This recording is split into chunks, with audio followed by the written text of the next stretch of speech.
Schäden durch die monatelange Sperre kosten der Betreibergesellschaft bis zu 4 Millionen Euro.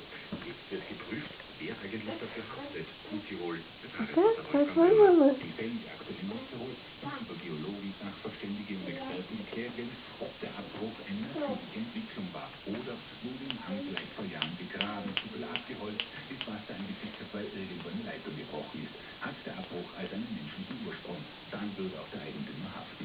Sehr häufig spricht man von höherer Gewalt. Das kann der Fall, wenn es überhaupt keine Anzeichen gibt.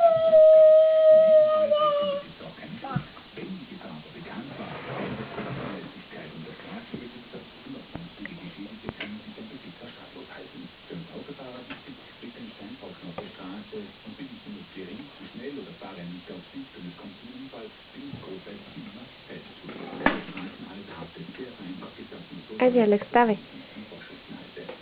Dawaj. Ten mam racjeczkę.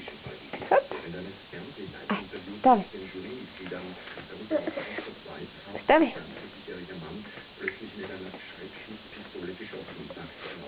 Ja, wie wäre ich da guten Kollegen? Beim anderen Augenzeuge schildert, wie dann Panik ausgebrochen und die Leute aus dem Boden gefallen sind.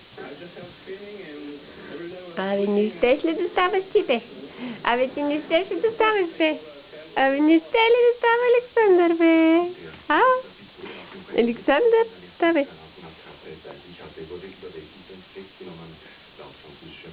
Aj.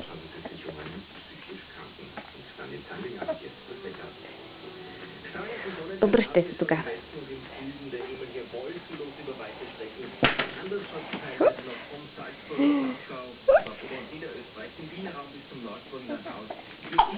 Teilweise noch dichte Wolken, auch letzte Regenschauer sind noch unterwegs. Das ändert sich aber am Nachmittag, kommt die Sonne dann überall heraus. Die Temperaturen steigen auf 17 bis 25 Grad und allmählich kommt wieder föhniger Südwind auf. Der ödere Ausblick, morgen und am Montag wird nur noch im Osten sommerlich mit Sonnenschein und Temperaturen bis zu 28 Grad. Im Oberösterreich Gewittern, deutlich weniger Sonne und vor allem ganz im Westen in Vorarlberg. Кой се оплаква той? Кой се оплаква той? Noch gesperrt ist ebenfalls durch die BR 64 die Hochkönig-Straße zwischen Bischofshofen und Mühlbach. Wegen der Arbeiten nach einem Unfall in Kürze wird aber die Sperre aufgehoben und der Verkehr wird dann wechselweise an unserer Unfallstelle vorbeigeleitet. Etwas Reiseverkehr in Tirol auf der A13 der Brenner Autobahn Richtung Italien vor der Mautstelle Schönberg 1 Kilometer Stau und dann in weiterer Folge auf der Brenner Autobahn in Richtung Süden vor der Mautstelle Sterzen ca. 4 Kilometer Stau.